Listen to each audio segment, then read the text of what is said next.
Voici un exercice tombé au bac sur la convexité. On nous donne l'expression d'une fonction f définie et deux fois dérivable sur 0 plus l'infini et on va répondre à trois questions. Étudier la convexité de la fonction f, donner l'abscisse du point d'inflexion, montrer que la courbe CF est au-dessus d'une de ses tangentes. Tu es prêt?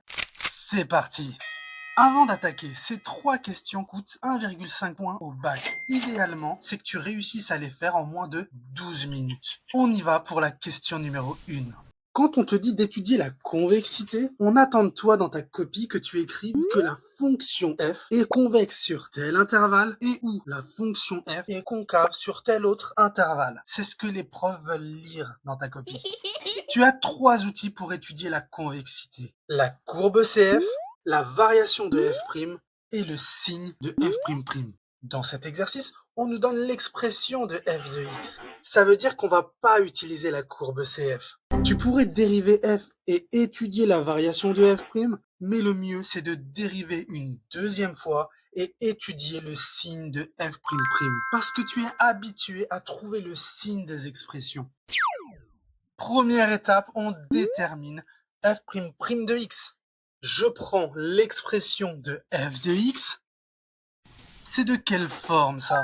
C'est de la forme u fois v, avec u égale x et v de x est égal à tout ça. Je dérive u, ça fait 1, ça c'est la base. Pour trouver v', c'est pas aussi simple. C'est de la forme d'une somme, on va dériver terme à terme. ln de x au carré, j'utilise la formule u puissance n. La dérivée d'ln de x, c'est 1 sur x. Avec le 2 devant, j'obtiens 2 fois 1 sur x fois ln de x. Ensuite, moins 3 ln de x. On l'a dit, la dérivée de ln, c'est 1 sur x. Avec le moins 3, ça fait moins 3 sur x. Et la dérivée de 2, pas la peine que je te dise que ça fait 0. Maintenant, on simplifie v' de x. Alors, 2 fois 1 sur x fois ln de x. Bien, comme c'est que des multiplications, on va multiplier en haut. Ça va donner 4 ln de x sur x. Ensuite, moins 3 ln de x, c'est déjà sur le même dénominateur. Et ça va donner v' de x est égal à 4 ln de x moins 3 sur x. C'est parfait.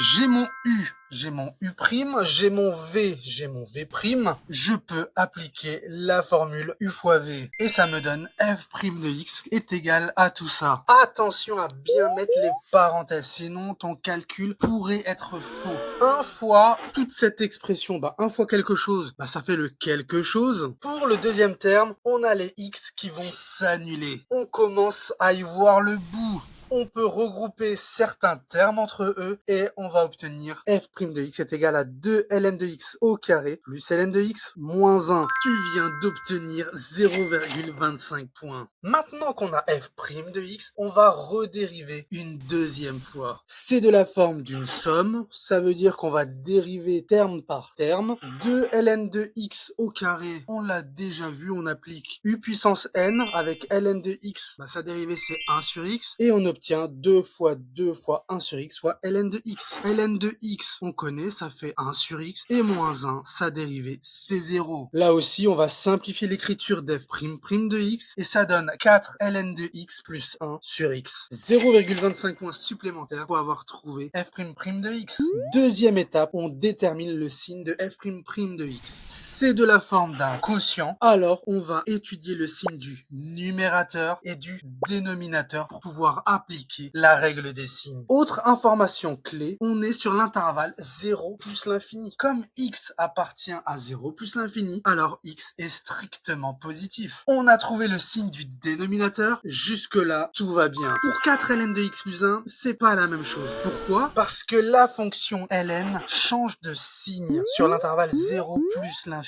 Ce que je te conseille, c'est de résoudre l'inéquation 4 ln de x plus 1 supérieur à 0. Je t'explique pourquoi après. Je mets le plus 1 de l'autre côté et je divise par 4 et ça fait ln de x supérieur ou égal à moins 1 quart. Je supprime le ln en passant par l'exponentielle. Par contre, dans ta copie, il faut justifier en écrivant que la fonction ln est strictement croissante sur 0 plus l'infini. Les profs peuvent enlever des points si tu ne justifies pas à cette étape. Pourquoi on a fait cette inéquation? Parce que ça nous permet de dire que 4 ln de x plus 1 est positif, c'est supérieur à 0, lorsque x est supérieur ou égal à exponentielle de moins un quart. Ça nous aide à remplir notre table de signes. On vient de voir le signe de 4 ln de x plus 1 et ça change de signe en exponentielle de moins un quart. Exponentielle de moins un quart va annuler le numérateur, donc il va annuler f' de x vu que c'est un quotient. Et on a vu que 4 ln de x plus 1 c'est supérieur à 0 lorsque x est supérieur à exponentielle de moins un quart. Ça signifie c'est négatif avant exponentielle de moins un quart. Pour le signe de x, c'est tout le temps positif. Et maintenant, je fais la règle des signes. Moins et plus, ça donne moins. Plus et plus, ça donne plus.